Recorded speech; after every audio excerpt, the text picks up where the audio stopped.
Record of rights. ठीक है, record of rights, जैसे कि आपको लफ्ज से भी पता चल रहा है कि जी राइट्स का जो रिकॉर्ड है, आपका जो राइट है, सपोज कि आप कहते हैं ये कनाल मेरी है, तो उसका रिकॉर्ड।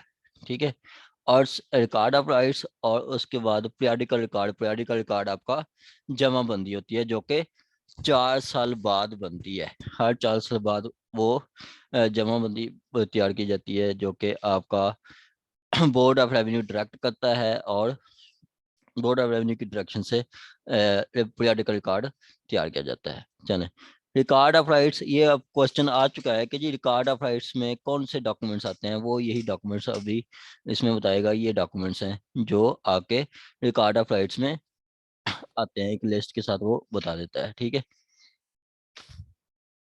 कहता है save as otherwise provided in this chapter a record of right, there shall be record of rights for each state. ठीक है, हर स्टेट के लिए अलग रिकॉर्ड ऑफ राइट होगा।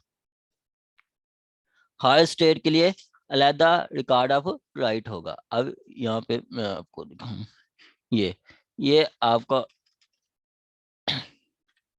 ये मोहाल जो लिखा है ना, मोहाल या शाहपुर खानपुर, ये एक अलहदा स्टेट है।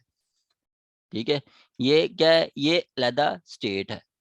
ठीक है, ये अलहदा स्टेट है। ठीक है, जहाँ पे ये मोहाल लिखा है, इस स्टेट के लिए अलहदा रिकॉर्ड, मतलब शाहपुर कानपुर पे जितने लोगों के रिकॉर्ड डॉक्यूमेंट्स हैं, उनके लिए अलहदा एक डॉक्यूमेंट तैयार किया गया है, अलहदा रिकॉर्ड तैयार किया गया है। ठीक है, यहाँ पे वही कह रहा है कि जी एवरी स्टेट शैल, मतलब there shall be a record of right for each state. हर स्टेट के लिए अलहदा रिकॉर्ड ऑफ राइट होगा। हर स्टेट के लिए अलहदा रिकॉर्ड ऑफ राइट्स होगा। सेकंड, अच्छा अच्छा, रिकॉर्ड ऑफ राइट्स में क्या क्या चीजें शामिल होंगी, वो ये बता रहा है। कहता है the record of rights for an state include following documents. ये डॉक्यूमेंट्स होंगे। फर्स्ट ऑफ वो कहता है a document showing as for the practicable the name of person who is land owner. ठीक है, who is land owner, tenant, या who is entitled to receive rent, produce और occupy the land. ठीक है, कि यहाँ पे वो कह रहा है कि जी मालिक कौन है, मुजाहरा कौन है, ठीक है, और लैंडलॉर्ड कौन है। ठीक है, और लैंडलॉर्ड कौन है, मतलब इस वक्त किसके ऑक्यूपेंसी पे है, एक्चुअल पोजीशन किसका है, वो लिखता है। ठीक है, उसके बाद कहता है nature and extent, nature and extent of interest of those person, के उन पर्सन का इंटरेस्ट क्या है, उन पर्सन का इंटरेस्ट क्या है। जैसे यहाँ पे वो लिखा है कि जी जहरा बीबी, जहरा बीबी का यहाँ पे वो एक तो नाम आ गया कि मालिक है ये। उसके बाद वो बता रहा है कि जी ये कॉलम नंबर 3 में कि उसका इंटरेस्ट क्या है, इसका वो बता रहा है कि जी उसके 2 मरले हैं। ठीक है, इसका आपने पढ़ना है तो ये पहला कनाल, फिर मरला, फिर स्क्वायर फुट का बता रहा है। तो इसके जो इंटरेस्ट है, एक्सटेंट इंटरेस्ट, वो आपका 2 मरला और 113 स्क्वायर फुट है। ठीक हो गया। और आगे कहता है the rent and land revenue cess या payment due from each of the those person to government, के मतलब ये जो लैंडलॉर्ड है या आपका इन्होंने या लैंड ओनर ने कितनी पेमेंट करना है गवर्नमेंट को। मैं फिर आपको बताता हूँ, कल हमने डिटेल में पढ़ा था कि लैंड ओनर कौन है, लैंडलॉर्ड कौन है। लैंड ओनर मालिक होता है जो कि महसूल देता है, लैंड रेवेन्यू देता है गवर्नमेंट को। ठीक है, और लैंडलॉर्ड कौन होता है, जो आपका पोजेशन आकर होता है, वो कल्टीवेशन कर रहा होता है या उसके अंदर मुजारे होते हैं, और उसने रेंट पे करना होता है आपके लैंडलॉर्ड को, ओ लैंड ओनर को। लैंडलॉर्ड रेंट पे करता है, जमीन किराए पे रखी होती है लैंडलॉर्ड ने, और वो रेंट पे करता है गवर्नमेंट को, ओ सॉरी, रेंट पे करता है आपके लैंड ओनर को, मालिक को। ठीक है, लैंडलॉर्ड मुजारा, मुजारा ने किराए पे लिया हुआ है, रेंट पे करना है मालिक को। और मालिक जो है, उस जो जमीन है उसका जो स्पेसिफिक पोर्शन जो गवर्नमेंट सेटल करती है, असेस करेंगे, वो गवर्नमेंट को पे करता है। ठीक है। आगे कहता है the statement of customs respecting the liabilities, वो एक स्टेटमेंट ऑफ कस्टम्स है, उसके अलावा वो बताता है स्टेट में मैप ऑफ स्टेट, एक उनके पास होता है नक्शा, मतलब पूरे आपका, जिनके माइक ऑन है वो करनी माइक ऑफ कर दें।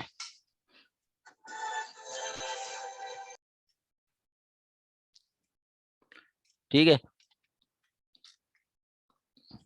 और उसके बाद वो कहता है कि एक मैप ऑफ स्टेट होता है कि मतलब पूरा आपका उस इलाके का, उस स्टेट का, उस मॉल का नक्शा होता है कि जी इसमें कितनी एकड़ हैं, कौन सा एकड़ कहाँ पे है। आप जाके वो बताएं ना कि जी मेरा फलां किला नंबर किस लाइन पे है, तो वो लाइन भी बता देते हैं कि जी इस लाइन पे आपका किला नंबर है। ठीक है, वो मैप ऑफ स्टेट से पता चलता है। और बाकी जो डॉक्यूमेंट जो बोर्ड ऑफ रेवेन्यू कहे गए, जैसे वो खसरा रिपोर्ट, खसरा की बराबरी, वो ऐसे डॉक्यूमेंट्स बताता है। ठीक है, तो ये आपके उसके पास बता रहा है सिंपली कि उसमें क्या होगा, एक आपका उस आपका रिकॉर्ड ऑफ राइट्स में एक आपका ये जमाबंदी का, ठीक है, और उसके बाद आपका मैप ऑफ स्टेट्स होता है, और उसके बाद जो कोई और डॉक्यूमेंट्स जो बोर्ड ऑफ रेवेन्यू साथ साथ कहता रहता है, जैसे खसरा की दावड़ी हो गया और उसके अलावा शिजरा नसब हो गया, ये डॉक्यूमेंट्स वो साथ साथ बताते रहते हैं। आगे सेक्शन 40, सेक्शन 40 कहता है कि making of special revision of record of rights when it appear to board of revenue that record of rights of in state does not exist, जब उनको लगता है कि जी रिकॉर्ड ऑफ राइट है ही नहीं, ठीक है, या है तो उसकी स्पेशल रिवीजन होनी है, मतलब उसको मजीद रिवाइज करना है, उसको मजीद करेक्ट करना है। ठीक है, या तो रिकॉर्ड ऑफ मतलब उस एरिया का रिकॉर्ड है ही नहीं, या है या that the existing record may require special revision, may require special revision, वो उसको मतलब थोड़ा रिवाइज करना है, तो वो क्या करेगा, बोर्ड ऑफ रेवेन्यू,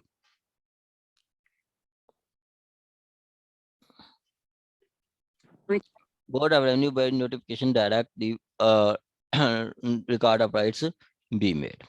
ठीक है, सिंपली 40 कहता है कि जहां पे रिकॉर्ड ऑफ राइट नहीं है तो गवर्नमेंट बोर्ड ऑफ रेवेन्यू कहता है कि जी उसका रिकॉर्ड ऑफ राइट बनाए, जब है तो बोर्ड ऑफ रेवेन्यू कहेगा कि जी इसको रिवाइज करें। जैसे रिवाइज में वो आपका जो जमाबंदी बनाते हैं, हर 4 साल बाद वो जमाबंदी बनती है, वो भी आपकी बोर्ड ऑफ रेवेन्यू की डायरेक्शन से होती है।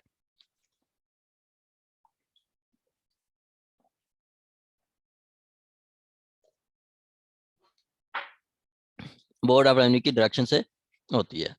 आगे दो कहता है notification under subsection 1 may direct that the record of rights shall be made or specifically revised for all or any of the state in any local area। ठीक हो गया, कि वो कहता है कि जी आपका नोटिफिकेशन वो कह सकते हैं कि रिकॉर्ड ऑफ स्पेसिफिकली, वो बोर्ड ऑफ रेवेन्यू कह सकता है कि जी इस एरिया के लिए आप वो रिकॉर्ड ऑफ राइट्स बना लें। वो किसी एक एरिया के लिए कह सकता है, या टोटल एक स्टेट के लिए कह सकता है, या एक डिस्ट्रिक्ट के लिए कह सकता है, ये बोर्ड ऑफ रेवेन्यू ने बताना है। ठीक है, आगे कहता है a record made specially or revised under this section shall be deem to be record of rights. कहता है कि रिकॉर्ड ऑफ राइट्स बनाया जाता है या रिवाइज किया जाता है, दोनों सिचुएशन में उसको हम रिकॉर्ड ऑफ राइट्स कहेंगे। इसमें एक और बात करता है, ये इंपॉर्टेंट है, ये कहता है but shall not affect shall not affect any presumption in favor of government which has already arisen from the previous record। ठीक है, फ्रॉम दी प्रीवियस रिकॉर्ड। देखें यहाँ पे 2 में कहा गया कि जी आपका 40 1 में कहा गया कि जी आप रिकॉर्ड ऑफ राइट्स बनाएं। ठीक हो गया, अगर नहीं है तो बनाएं, अगर पहले बना हुआ है तो उसको रिवाइज करें, उसको मतलब अमेंड करें, उसको लेटेस्ट जो भी आपके इंतकाल पास हो चुके हैं, जो भी खसरा गिरदावरी हो चुकी है, उसके अकॉर्डिंग आप बनाएं, जैसे पीरियडिकल रिकॉर्ड होता है। ठीक है, और वो कहता है थर्ड में कि जो आपका ये रिकॉर्ड ऑफ राइट आपका स्पेशली रिवाइज होता है या बनता है उसमें जो रिकॉर्ड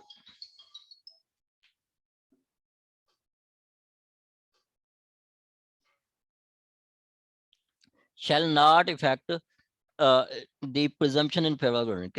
कहता है कि जो पहले रिकॉर्ड में आपकी जमीन गवर्नमेंट के नाम थी, ठीक है, जो जमीन गवर्नमेंट के नाम थी उसको मतलब नहीं छेड़ा जाएगा कि जी वो आप किसी दूसरे के फेवर में डाल दें, नहीं। कोई भी डॉक्यूमेंट जो गवर्नमेंट के फेवर में था उसको इफेक्ट नहीं करेगा, उसको इफेक्ट नहीं करेगा, ठीक है। जो जमीन जो पहले रिकॉर्ड के मुताबिक गवर्नमेंट का नाम थी तो वो गवर्नमेंट का नाम रहेगी, उसको दूसरा कोई इफेक्ट नहीं कर सकता जब आप न्यू रिकॉर्ड बनाएंगे या आपका उसको अमेंड करेंगे। तो आगे है जी आपका पीरियडिकल रिकॉर्ड। पीरियडिकल रिकॉर्ड आपका ये जमाबंदी है।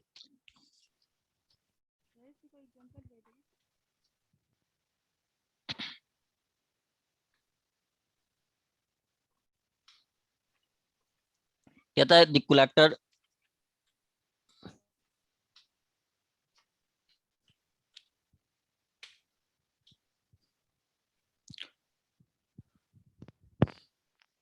The collector shall cause to be prepared by patwari. अब कलेक्टर के कहने पे रिकॉर्ड बनता है, शैल काज टू बनाता कौन है? पटवारी। कहता कौन है? कलेक्टर। कलेक्टर के कहने पे। कलेक्टर हमने पीछे पढ़ा था, कलेक्टर कौन होता है आपका? जो डिस्ट्रिक्ट का सुपरविजन होता है, जिसका डिस्ट्रिक्ट का डिस्ट्रिक्ट पूरा कलेक्टर के पास होता है और डिवीजन पूरा कमिश्नर के पास होता है। कलेक्टर के नीचे फिर असिस्टेंट कलेक्टर ग्रेड फर्स्ट भी होता है और सेकंड ग्रेड भी होता है, ठीक है। कलेक्टर कहता है पटवारी को कि आप पीरियडिकल रिकॉर्ड तैयार करें for each state as the board of revenue may direct. और collector board of revenue direct करता है आपके कलेक्टर को, ठीक है। डायरेक्शन किसकी होती है? हमने पीछे पढ़ा था कि आपका वैसे तो सुपरविजन है यहाँ पे गवर्नमेंट की, लेकिन यहाँ पे जो कंट्रोल है टोटल बोर्ड ऑफ रेवेन्यू, जो टोटल आपका रेवेन्यू ऑफिशियल्स का, वो बोर्ड ऑफ रेवेन्यू का होता है। टोटल आपका कंट्रोल बोर्ड ऑफ रेवेन्यू का होता है। यहाँ पे पीरियडिकल रिकॉर्ड बनवा रहा है कलेक्टर, लेकिन direction total board of revenue की है। जैसे बोर्ड ऑफ रेवेन्यू डायरेक्ट करेगा वैसे बताया जाएगा। यहाँ पे वो बार बार बताता है as prescribe in manner. As prescribe in manner मतलब जो आगे रूल्स में बताए गए हैं। रूल्स हम पढ़ेंगे आपके 1968 के हैं इनके rules, West Pakistan land revenue rules हैं 1968 के। An addition of any record amended in accordance with the provision of this act। आगे कहता है such edition of record of right shall be called periodic record, ठीक है। वो जो एडिशन होगा उसको periodical रिकॉर्ड कहेंगे। मतलब जो आपका एडिशन होगा उसको periodical रिकॉर्ड कहेंगे। जमाबंदी जैसे आपका, जैसे देखें आज सपोज के अली अनवर साहब ने प्रॉपर्टी 1 एकड़ सेल की है आपके समीउल्लाह साहब को, ठीक हो गया। अब इनके नाम पे वक्ती तौर पे तो वो नाम हो जाएगी, समी साहब के नाम पे हो जाएगी, लेकिन वो जो आपका 4 साल बाद वो प्रॉपर गवर्नमेंट अमेंड करेगी तो उसमें पता जो है प्रॉपर रिकॉर्ड आ जाएगा कि गवर्नमेंट के रिकॉर्ड में भी कि ये प्रॉपर्टी इस वक्त जो है समी साहब के पोजेशन में है। सपोज के जैसे अभी मैं आपको दिखाऊं, ये जमाबंदी जो है ना, ये 2000 कब की है? 15-16 की है, ठीक है। ये 15-16 की है। अगली जो बनेगी वो 2019 में बनेगी, वो होगी 19-20 की होगी, ठीक है। अब ये जो मैडम इस प्रॉपर्टी सेल करती है, ये मैडम ज़ारा प्रॉपर्टी सेल करती है, ठीक है। सपोज के 2017 में बनी है, तो नेक्स्ट जो आपकी 2019-20 की जमाबंदी होगी उसमें जो अगले मालिक का नाम इधर आ जाएगा फर्स्ट में कि नाम मालिक में, ठीक है। तो यहाँ पे वो बता रहा है कि जो एडिशन जो होगा वो भी उस रिकॉर्ड ऑफ राइट्स का हिस्सा बन जाता है। उसको जो एडिशन होता है, जो एडिट करके बनते हैं, उसको हम रिकॉर्ड ऑफ राइट्स कहते हैं। And shall comprise the statement mention in class 39(2)(a), ठीक है। 39(2)(a) वही जो उसके जो है नाम मालिक कौन है, टेनेंट कौन है, ठीक है। और उसके अलावा लैंडलॉर्ड कौन है, कितनी रेंट पे कर रहे हैं, वो वही बता रहा है जो आपका एक फर्द में होता है। ठीक है। आगे कहता है for the preparation of periodical record the collector shall for the purpose of collector shall cause to be maintained by पटवारी। ठीक है। collector shall cause to be maintained by Patwari each of state or register of mutation। ठीक है। Register of mutation, register of mutation के लिए वो आपका section 42 है। ठीक है। रजिस्टर इंतकाल का एक रजिस्टर होता है जो कि आपका सेक्शन इधर सेक्शन 42 में आएगा। ठीक है। और इंतकाल का रजिस्टर होता है जिसमें वो बताते हैं, एक वो इंतकाल का रजिस्टर भी आपका कंजेक्टिवली चलता रहता है। ठीक है, वो सालाना। ठीक है, वो आपका सालाना, जैसे वो कहते हैं कि जिनका इंतकाल नंबर क्या है, इंतकाल नंबर जैसे एफआईआर में हम लिखते हैं ना, इंतकाल नंबर आपका इंतकाल नंबर 24 24 24 है ऑफ 2019। ठीक है, या इसको ऐसे भी कहते हैं। ठीक है, ये नहीं बताते तो फिर वो बताते हैं इंतकाल म्यूटेशन नंबर ये है, म्यूटेशन नंबर ये, और साथ डेट लाजमी बताते हैं म्यूटेशन।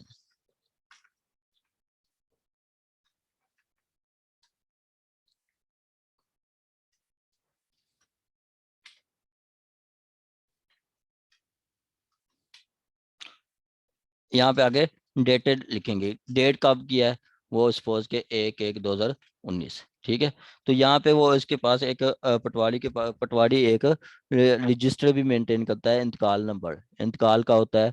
वो रजिस्टर ये कंजेक्टिवली चलेगा, सपोज के आगे ये आगे अगला जो इंतकाल नंबर होगा वो आपका जो भी पास होगा वो 24-25 होगा, फिर अगला जो पास करेगा वो 24-26 होगा। वो कब, वो 24-26 ये आपका 5-5-1 को भी हो सकता है। ठीक है, तो इस तरह वो कंजेक्टिवली चलता रहता है।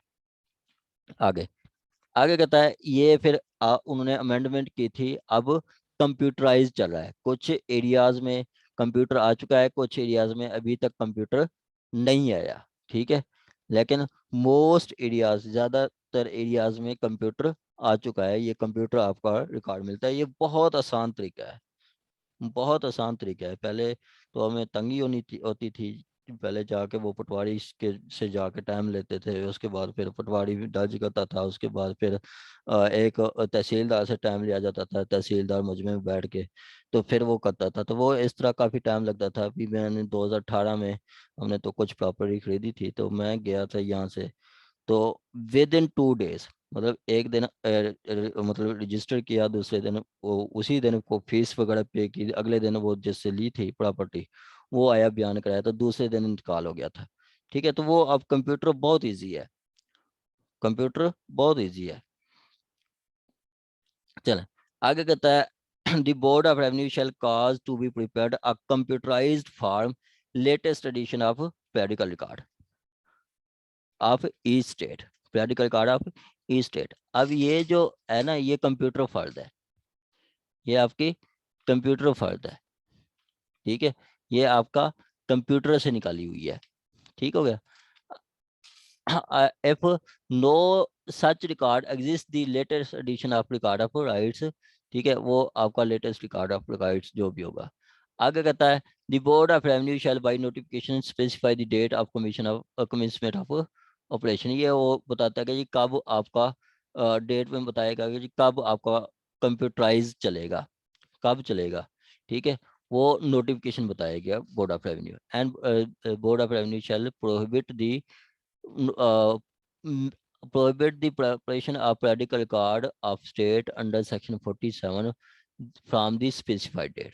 ठीक है, अब देखें, अब सपोज के बोर्ड ऑफ रेवेन्यू कह देता है, ठीक है, बोर्ड ऑफ रेवेन्यू कह देता है कि जी आपका कंप्यूटराइज जो है वो कंप्यूटराइज का जो रिकॉर्ड बनेगा वो कंप्यूटराइज रिकॉर्ड बनेगा आपका फ्रॉम 1/1/2010। अब इन्होंने कहा कि जी कंप्यूटराइज्ड जो है वो आपका स्टार्ट होगा 1/1/2021 के। उनने स्पेसिफाई कर दिया एक नोटिफिकेशन में, ठीक है, नोटिफिकेशन में कह दिया कि जी अब 1/1/2010 से कंप्यूटराइज होगा। तो साथ कोर्ट बोर्ड ऑफ रेवेन्यू ये भी कहेगा कि जी इसके बाद कोई मैनुअल नहीं होगा, कोई मैनुअल इंतकाल नहीं होगा, मतलब उसके बाद कोई पटवारी इंतकाल नहीं करेगा। एक दफा जब कंप्यूटर शुरू हो गया तो फिर उसमें आर्डर में लिखना है कि जी अब इसके बाद मैनुअल रिकॉर्ड नहीं होगा।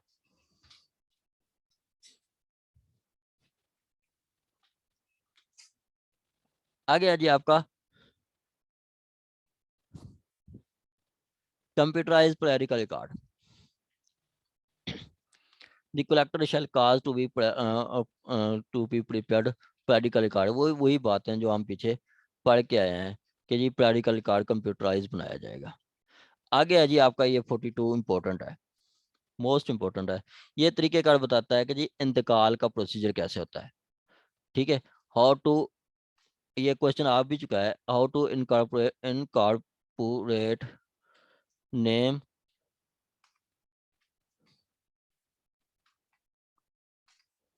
इन the record of right, record of rights. ये है कि ये आपका, या इसको आप ये भी कह रहे हैं कि जी प्रोसीजर ऑफ इंतकाल, प्रोसीजर ऑफ म्यूटेशन, ठीक है। प्रोसीजर ऑफ म्यूटेशन भी यही बता रहा है कि इंतकाल का प्रोसीजर भी यही है, इसके अलावा कोई प्रोसीजर नहीं है, ठीक है। यही आपका ये मैनुअल बता रहा है। 42A बताएगा आगे कंप्यूटराइज्ड, ठीक है। 42A कंप्यूटराइज बताता है इंतकाल कैसे पास किया जाता है, ये तरीका है। कहता है सब्जेक्ट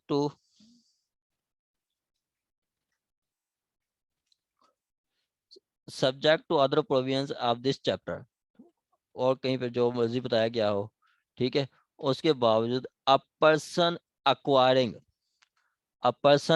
अक्वायरिंग बाय इनहेरिटेंस। अब जब पर्सन के पास अक्वायर करता है, हासिल करता है कि थ्रू इनहेरिटेंस या परचेज, मतलब जब आपको विरासत से आपको कोई हिस्सा मिलता है, या परचेज करते हैं, या मॉर्गेज करते हैं, या आपको गिफ्ट मिलता है, या किसी दूसरे तरीके से, ठीक है, या किसी दूसरे तरीके से, ठीक है, या दूसरे तरीके से जैसे आपका कोई आपका लीज हो जाता है, ठीक है, लीज हो गया, या आपका कोई अदर कंट्रैक्ट, कोई कंट्रैक्ट कर लेते हैं कुछ देर के लिए, आप किसी पर्सन को वैसे रख देते हैं, ठीक है, और मुजारे पे दे देते हैं, टेनेंसी पे दे देते हैं, किसी दूसरे एग्रीमेंट पे, लेकिन वो कहती जी वो 1 साल से ज्यादा पैसे पीरियड का होना चाहिए, ठीक है।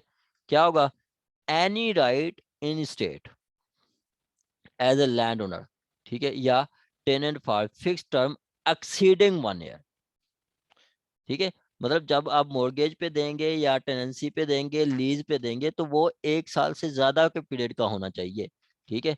अगर आप मॉर्गेज कर रहे हैं 6 महीने के लिए, तो वहां पे वो आगे बताने की जरूरत नहीं है। मॉर्गेज कर रहे हैं आप 2 महीने के लिए, तो आपका वो बताने की जरूरत नहीं है, ठीक हो गया। सिंपली 42 कहता है कि जी जब आप ये करेंगे तो विद इन 3 मंथ आप पटवारी को रिपोर्ट करते हैं, ठीक है। क्या करते हैं, रिपोर्ट करते हैं पटवारी को। मैं आपको तरीकेकार बताऊं कि ये मैनुअल का ये है कि जी जब कोई पर्सन की विरासत मिलती है, या उसने कोई चीज परचेज की है, या मॉर्गेज पे दी है, या गिफ्ट मतलब उसको गिफ्ट मिला है, जिस पर्सन को मिला है उसने रिपोर्ट करना है पटवारी को। सपोज कि अली अनवर साहब को एक मतलब 1 एकड़ जमीन मिलती है, खरीदते हैं, तो ये विद इन 3 मंथ पटवारी को रिपोर्ट करेंगे। इनको विरासत मिलती है, विद इन 3 मंथ पटवारी को रिपोर्ट करेंगे, ठीक है। तो पटवारी क्या करता है, पटवारी अपने रोजनामचे में एंट्री करता है, ठीक है। रोजनामचे में एंट्री करके तो उसके बाद इनको कहता है कि जी आप ये जाएं और इनकी जो फीसेस वगैरह हैं वो फीसेस पे करके आए। उसके बाद पटवारी जो है जिसका राइट एक्वायर हो रहा है, ठीक है, मतलब ये जो चीज जो ले रहे हैं और जिनके थ्रू मिल रही है, मतलब परचेजर और सेलर, ठीक है, सेलर को भी पटवारी कॉल करता है कि जी फलान डेट पे मेरे पास आए, ठीक है। अब उस डेट को आते हैं तो पटवारी जो है वो इंतकाल दर्ज करता है, ठीक है, इंतकाल दर्ज कर लेता है अपने पास। उसके बाद पटवारी जो है तहसीलदार के पास जाके उसी इंतकाल को वो तहसीलदार के साइन करवाता है, तो वो आपका आ जाता है पट सरकार। पटवारी जब पट पास करता है तो वो आपको मिलता है पट पटवार, और जो आपका उसके बाद तहसीलदार साइन करता है तो फिर वो आ जाता है पट सरकार, ठीक है। ये दोनों होने चाहिए आपके पास, ठीक है। तो फिर आपका इंतकाल पास हो जाता है सिंपली, कि पटवारी को देते हैं, पटवारी कहता है कोर्ट फी आप फीस वगैरह पे करके हैं, उसके बाद जो परचेजर भी आ जाता है, सेलर भी आ जाता है, दोनों के बयान लेता है आपका पटवारी। उसके बाद आपका वही बयान आप दोबारा जाके तहसीलदार के सामने देते हैं, तो आपका इंतकाल रजिस्टर हो जाता है। यही तरीकेकार आपका, अगर हम कंप्यूटर वाले देख लें तो कंप्यूटर पे जाते हैं, तो कंप्यूटर पे जाके आप एक पर्ची लेते हैं कंप्यूटर की, ठीक है। उसमें पर्ची के बाद उसमें वो एक सारा प्रोसीजर बताया जाता है कि जी आपने ये करना है, ये करना है, ये करना है, सारा कंप्यूटर ऐसा है, ठीक है। उसके उधर भी यही है कि जी आपको बताया जाता है कि जी आप जाएं फीसेस वगैरह पे करके आए, फीस वगैरह पे करके आते हैं, तो फिर आपका वो एंट्री कर ली जाती है। अगले दिन ADLR वो उधर बैठा था, हर सर्विस स्टेशन पे एक ADLR होता है, असिस्टेंट डायरेक्टर लैंड रेवेन्यू, ठीक है। उसके सामने आपके बयान होते हैं, ठीक है। दोनों पार्टीज शामिल होती हैं, जो खरीद रहा है, जो सेल कर रहा है, दोनों पार्टीज के सामने बयान होते हैं। वहां पे दो विटनेसेस में एक वो विलेज ऑफिसर जिसको हम लंबरदार कहते हैं, जो पीछे 36 में है, ठीक है, लंबरदार, और दूसरा आपका कोई विलेज का काउंसलर, ठीक है, विलेज का कोई काउंसलर, वो भी उसमें उधर शामिल होता है। तो उनकी मौजूदगी में आपके बयान लेता है ADLR, और वो आगे रजिस्टर कर देता है। वो कंप्यूटर वाला बहुत इजी है, ठीक हो गया, सिंपल। मैंने आपको क्रक्स बता दिया। यही 46 आप 42 से यही बता रहा है कि जिसने कोई प्रॉपर्टी परचेज किया है, खरीद, ठीक है, इनहेरिटेंस में लिया है, मॉर्गेज किया है, गिफ्ट हुई है, तो आपका उसने रिपोर्ट करना है पटवारी को, ठीक है, उसने रिपोर्ट करना है पटवारी को। पटवारी क्या करेगा, पटवारी के पास एक रोजनामचा होता है, डेली डायरी, उसमें रिकॉर्ड करता है। And the Patwari of state who shall record such report in the रोजनामचा, मतलब उसको डेली डायरी कहते हैं। डेली डायरी आपका उसके पास एक रोजनामचा रजिस्टर होता है, उसमें रजिस्टर कर देगा कि जी आज अली अनवर साहब आए मेरे पास, उनने ये मुझे कहा कि जी मैंने 1 एकड़ खरीदा है समी साहब से। आगे वो furnish a copy of report so recorded free of cost to the person making the record, making the record. आगे कहता है send a copy of report within week of its received by him to the office of university। ये आप ऐसा कोई ज़रूरी नहीं होता, ना ही वो प्रैक्टिस में है, नहीं देते। एक कॉपी उनको दे देते हैं, बाकी उनको फर्निश नहीं करते हैं। यूनियन काउंसिल को कहते हैं कि ये कॉपी फर्निश करना है, वो नहीं होता। सेकंड वो आपका कहता है कि जी if person acquiring rights is minor और अदरवाइज अनेबल टू रिपोर्ट, या वो माइनर है या वो किसी भी वजह से रिपोर्ट नहीं कर सकता, तो हिज गार्डियन या other person having charge of property make the report to patwari. देखें, अब दोनों चीजें बता दी हैं, या तो वो माइनर है या किसी भी वजह से वो नहीं आ सकता, या जैसे जो वो खरीदता है और चला जाता है आपका बाहर, या वो बीमार है, डेथ बेड पे है, ठीक है, या वो किसी भी वजह से कोर्ट इधर नहीं आ सकता, तो वो अपनी तरफ से कोई बंदा मुकर्रर कर देगा, जो उसका एजेंट वगैरह होगा या थ्राइज्ड एजेंट जो है, वो उसकी तरफ से रिपोर्ट करेगा पटवारी को। 3 कहता है the patwari shall enter his register in his register of mutation, ये आपका रजिस्टर ऑफ म्यूटेशन में वो रिकॉर्ड करेगा, ठीक है। Every report made to him under subsection 1 subsection 2 and and shall also make an entry in roznamcha and register of mutation respecting the acquisition of such right as aforesaid। ठीक है। वो पटवारी जो है आपका इंतकाल जो है वो मतलब आपका पटवारी इंतकाल रजिस्टर करेगा। आप इंतकाल के रजिस्टर में इंतकाल वो मतलब जो है वो दर्ज करेगा। ठीक है, दर्ज करके and which he has reason to believe taken place of which report which has been made either those has not so much। ठीक है, सिंपली आपका पटवारी रोजनामचे में ऐड करके रजिस्टर होता है उसके पास इंतकाल रजिस्टर, उसमें वो अपना इंतकाल दर्ज कर लेता है।